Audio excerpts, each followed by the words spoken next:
Hello students, आज हम अपना जो टॉपिक चल रहा था लेसन 9th जर्नल का, उसका लास्ट टॉपिक हम कर रहे हैं। पिछली बार रह गया था हमारा, स्टार्ट किया था हमने। देखिए आज का हमारा टॉपिक है special transaction related to goods. Goods से रिलेटेड जो विशेष लेन देन हो जाते हैं उनकी हम एंट्री किस तरह से करेंगे। तो फर्स्ट है ड्रॉइंग इन गुड्स। गुड्स में आहरण। ठीक है, अभी तक हमने पढ़ा है कि ड्राइंग क्या होता है कि जब व्यवसाय का स्वामी अपने खुद के प्रयोग के लिए व्यवसाय से कुछ पैसे निकालता है। ठीक है, कि दुकान में से वो पैसे निकाल के लेके आ गया अपने खुद के खर्चे के लिए, तो वो ड्राइंग। तो वो तो था पैसे तक। कई बार क्या होता है कि मालिक जो है पैसा नहीं निकालता दुकान में से, वो क्या निकालता है, सामान निकाल लेता है। जैसे किसी मालिक की कपड़े की दुकान है तो वो पैसे की बजाय क्या करता है कि 5 जोड़ी कपड़े अपने घर के लिए दुकान में से उठा के ले आया। ठीक है, तो यहाँ पे उसने क्या किया, दुकान से पैसे कम नहीं हुए हैं लेकिन दुकान से 5 जोड़ी कपड़े कम हो गए हैं। तो अब दुकान और मालिक अलग अलग है, अभी हम ये पढ़ के आए हैं। ठीक है, हमारा बेस फर्स्ट पॉइंट यही है कि स्वामी और व्यवसाय दोनों अलग अलग होते हैं। ठीक है, तो दुकान तो उससे 5 जोड़ी कपड़े जो लेके गया उसके पैसे मांगेगी ना। ठीक है, तो उसकी हम क्या एंट्री करेंगे। देखिए अभी तक हम जब वो ड्रॉइंग करता था तो हम क्या एंट्री करते थे, drawing account debit to cash account credit, क्योंकि फर्म से बिजनेस से क्या जाता था, कैश जाता था, तो हम कैश को कम कर देते थे। लेकिन अब फर्म से क्या गया, ड्रॉइंग अकाउंट डेबिट, ये तो ड्रॉइंग तो डेबिट ही रहेगा। टू क्या चला जाएगा, परचेज। परचेज कम हुआ। अब परचेज क्यों कम हुआ, इसके पीछे क्या कारण है। देखिए मान लीजिए एक दुकान है, उसने माल परचेज किया, सामान परचेज किया 1000। ठीक है, 1000 डिब्बे उसने मंगाए हैं। अब उन 1000 डिब्बों में से दुकान का मालिक 10 डिब्बे अपने घर ले गया, तो दुकान के पास कितने डिब्बे बचे, 990। तो दुकान ने जितना सामान परचेज किया वो परचेज कम हो गया ना अब दुकान के पास, इसीलिए हम परचेज को क्रेडिट करते हैं। ठीक है, तो हमारा एंट्री हो जाएगा drawing account debit to purchase account credit. ठीक है, ये तो था फर्स्ट पॉइंट, जब स्वामी माल निकालता है व्यवसाय से। सेकंड है हमारा दान में दिया गया माल। ठीक है, goods given away as charity. देखिए कई बार क्या होता है कि जो व्यवसाय होते हैं बड़े बड़े, वो क्या करते हैं, चैरिटी के रूप में दान के तौर पे अपनी कुछ एक माल उठा के दे देते हैं। ठीक है, जैसे किसी ने अपनी दुकान में से जो एक बॉक्स डिब्बों का उठा के बिस्किट्स का एक पूरा का पूरा बॉक्स दान में कर दिया। किसी ने, किसी की कपड़े की दुकान है तो उसने 5 मीटर 100 मीटर ऐसा कपड़ा दान में कर दिया। तो उन्होंने क्या किया, पैसे की बजाय क्या दान में कर दिया, अपना वो गुड्स। ठीक है, दुकान का वो सामान जिसमें वो बिजनेस कर रहे हैं। तब हमारी क्या एंट्री हो जाएगी, हमारी एंट्री हो जाएगी चैरिटी अकाउंट डेबिट टू। वही चीज है, जब हम दुकान से कोई चीज दे रहे हैं तो हमारा परचेज कम हो रहा है। ठीक है, तो चाहे ड्रॉइंग हो चाहे चैरिटी हो, परचेज जाएगा क्रेडिट में। नेक्स्ट है सैंपल के तौर पर। ठीक है, सैंपल के तौर पर जैसे दुकान वाले क्या करते हैं कि फ्री सैंपल दे देते हैं।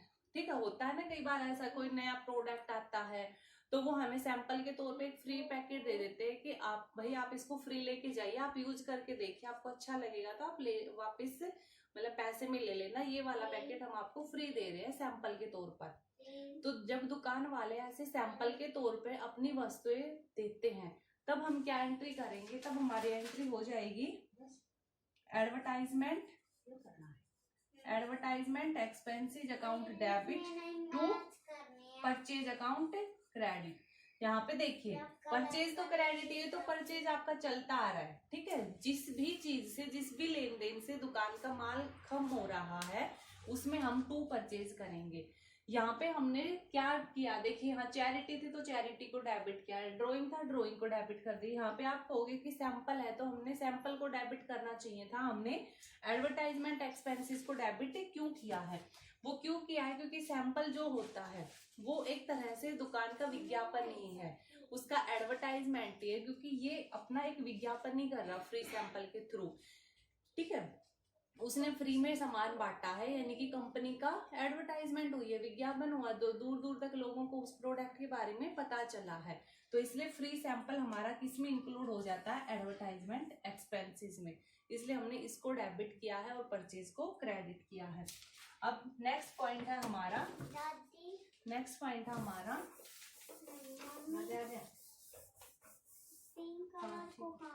बाद में बताएंगे। नेक्स्ट पॉइंट है हमारा माल का चोरी हो जाना या आग से नष्ट हो जाना। ठीक है, लॉस बाय फायर और लॉस बाय एक्सीडेंट या फिर थेफ्ट, चोरी हो जाना, दुर्घटनाग्रस्त हो जाना या फिर आग लग जाना। तब हम क्या करेंगे, देखिए हमें लॉस हुआ है, ठीक है, तो लॉस बाय फायर से हुआ है, या लॉस बाय कोई सामान हमारा चुरा लिया है वो, loss by fire account debit, loss by theft account debit, और टू वही क्योंकि दुकान का सामान कम हो रहा है तो परचेज अकाउंट क्रेडिट। ठीक है, ये हमारी फर्स्ट एंट्री, लॉस हो रहा है उसको डेबिट कर दिया, वो फायर से भी हो सकता है, वो चोरी भी हो सकता है, और उसकी वजह से दुकान का माल कम हो गया तो परचेज को क्रेडिट कर दिया। अब इसमें क्या होता है कि कई बार जो है दुकान वाले ने अपना बीमा करा रखा होता है, ठीक है, दुकान का, कि भाई आग लग जाएगी तो उसने बीमा करा रखा, चोरी हो गई तो चोरी का बीमा करा रखा है। तब हम ये एंट्री तो करेंगे ही, इसके अलावा एक और एंट्री करेंगे, क्या, क्योंकि उसको जो बीमा करा रखा है, चोरी होने से जो नुकसान हुआ है, उसको लॉस हुआ है, उसका पैसा उसको मिल जाएगा, तो बैंक अकाउंट उसके पास पैसे आ जाएंगे, बैंक अकाउंट डेबिट, और क्या आ जाएगा यहाँ पे, सॉरी इससे पहले एक और एंट्री जाएगी। ठीक है, पैसे आने से पहले उसको दुकान, उस इंश्योरेंस कंपनी के आगे वो क्लेम रखना पड़ेगा। ठीक है, पहले क्लेम रखना पड़ेगा, उसके बाद पैसे मिलेंगे। तो जैसे ही वो क्लेम के लिए जाएगा, हमारी एंट्री क्या हो जाएगी, इंश्योरेंस कंपनी, या फिर हम लिख सकते हैं इंश्योरेंस क्लेम अकाउंट डेबिट, तो हमारा क्या आ जाएगा, लॉस बाय फायर या फिर लॉस बाय थेफ्ट, यानी कि जो यहाँ पे लॉस हुआ था ना, उस लॉस को हमने ट्रांसफर कर दिया किसको, इंश्योरेंस कंपनी को, कि भाई हमें जो भी लॉस हुआ है वो कौन सहन करेगा, इंश्योरेंस कंपनी।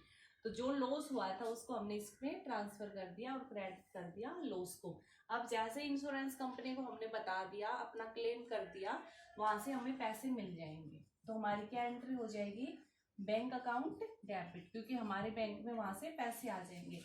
और कौन देगा हमें, इंश्योरेंस कंपनी, तो इंश्योरेंस कंपनी हमारी क्रेडिट हो जाएगी और बैंक अकाउंट हमारा डेबिट हो जाएगा। ठीक है, ये तो है, ठीक है। उसके अलावा एक और चीज होती है, क्या चीज होती है, मान लीजिए हमें लॉस हुआ 2 लाख का, इंश्योरेंस कंपनी ने हमारा जो क्लेम है वो 1.5 लाख तक का ही मंजूर किया है। ठीक है, 1.5 लाख से ऊपर वो पैसे नहीं दे रहे, लेकिन हमें लॉस हुआ है 2 लाख का, तो 50,000 कहाँ गए, 50,000 हमें सहन करने पड़ेंगे। ठीक है, उस फर्म को, उस बिजनेस को सहन करने पड़ेंगे 50,000, क्योंकि वो 50,000 उसका लॉस हो गया। तब हम क्या एंट्री करेंगे, तब हम एंट्री कर देंगे बैंक अकाउंट डेबिट, जो हमें पैसे मिले हैं। जैसे हम ये एग्जांपल लेके कर चले, तो हमें पैसे मिले हैं 1,50,000 के, जो लॉस हुआ है वो प्रॉफिट एंड लॉस के डेबिट में डाल देंगे 50,000 से। ठीक है, प्रॉफिट एंड लॉस के डेबिट में आ जाते हैं वो सारे खर्चे, वो सारे लॉस जो एक फर्म को, एक बिजनेस को होते हैं। आगे जाके आपका एक पूरा चैप्टर है प्रॉफिट एंड लॉस का, तब आपका यहाँ पे कॉन्सेप्ट भी उस लेसन में आपको पता चल जाएगा। अभी सिर्फ आप इतना याद रख लीजिए कि जो लॉस हुआ है उसको हम प्रॉफिट एंड लॉस में डाल देंगे, तो क्या क्रेडिट हो जाएगा, insurance company, to insurance company, कितना, 2 लाख। यानी कि हमने इंश्योरेंस कंपनी के पास क्लेम तो 2 लाख का रखा था, लेकिन वहां से बैंक में 1.5 लाख आए, 50 का हमें लॉस में डालना पड़ा है, और इंश्योरेंस कंपनी को क्रेडिट कर दिया 2 लाख से। यानी कि अगर ऐसा होता है तो पहली एंट्री करेंगे, दूसरी करेंगे, तीसरी एंट्री में हमारी ये ना हो कि ये हो जाएगी, और जितना लॉस हुआ है उतना ही पैसा बैंक से मिल रहा है, तो हमारी सिर्फ ये एंट्री रहेगी, तीसरी हमें चौथी एंट्री नहीं करनी पड़ेगी। जैसे यहाँ पे हमें 2 का 2 मिलता है, तो 2 लाख और 2 लाख, हमें ये एंट्री करने की जरूरत नहीं थी। जब हमें कम मिलता है तो हम थर्ड नहीं करके सीधा फोर्थ एंट्री करते हैं, ठीक है। तो ये थे आपके कुछ एक पॉइंट्स।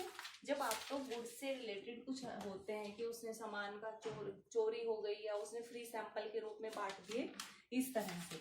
तो ये था आपका 9th चैप्टर जर्नल का, जो कि इसी तरह से है पूरे क्वेश्चन। इसके पूरा जो टॉपिक मैंने आपको क्लियर कर दिया पूरा चैप्टर। अब आप इस पूरे चैप्टर के पीछे के जो एक्सरसाइज में जितने भी क्वेश्चन हैं उसको करिए और नोटबुक बना के फोटो भेजना।